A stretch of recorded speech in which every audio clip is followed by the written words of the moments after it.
We begin today by acknowledging and paying our respects to the Darawal people, who have inhabited and served as the primary caretakers of the land in which we are gathered today. We pay our respects to the Aboriginal and Torres Strait Islander people who have resided and engaged in preservation of their connection to land, water, and community for thousands of years. We recognise and pay our respects to elders past and present who own and maintain spiritual and cultural connections to this land. Sandon Point served as a meeting place where Indigenous communities from many regions, such as the North, South, and West, would congregate.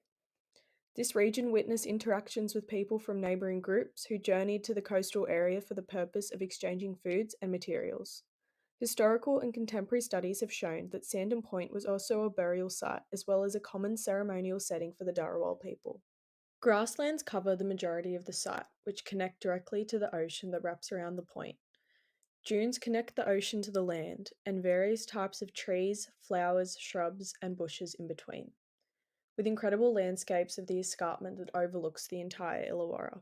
Indigenous people have a long and continuing cultural connection with Sandon Point, and the site's change over time has demonstrated the strong sense of belonging to country and connections between the past and present. In 1998, a storm uncovered a 6,000-year-old skull within the sand dunes of Macaulay's Beach. The excavations by archaeologists found that the skull belonged to a 40-year-old Aboriginal male. It was determined that he was a man of substantial cultural status based on various burial indicators. The historic artifact motivated local Aboriginal activists and communities to create an alliance and protest the development and destruction of the sacred site. The Sandon Point 10 Embassy was discovered in 2000 after the discovery of the ancient relic, with the purpose of protecting the significant Indigenous heritage site and promoting awareness of its cultural significance. The continuous efforts aimed at protecting the site resulted in the declaration of Sandon Point as Aboriginal Place by the New South Wales Minister for Environment in 2007. The site is currently protected by the National Parks and Wildlife Act of 1974 in regard to the continuing cultural connection of Indigenous people to this land.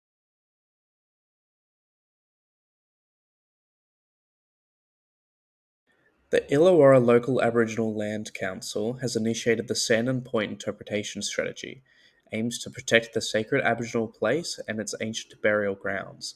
The goal is to foster respect, education, and deeper connections to this cultural heritage.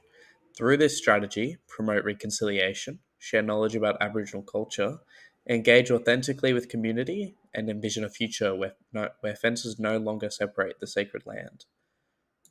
An example of key concepts regarding country colonialism development in southeastern Australia, the concept of water colonialism highlights the injustices faced by Aboriginal communities.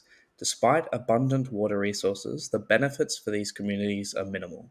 It's essential to recognise and address these disparities, ensuring that Aboriginal voices are central in decision making processes. The government needs to work towards true water justice. This can be linked to Sandon Point as a power figure not respecting Aboriginal land. At Sandon Point, the Aboriginal country teaches us to connect deeply with the land, its spirit, and its stories. We honour its ancestors, feel its essence, and engage in practices that respect its history. If Sandon Point were my heritage, I'd prioritise its cultural preservation, engage deeply with the community, and campaign sustainable practices. By blending reverence for its past with responsibility for its present, we can ensure a vibrant future for this sacred land.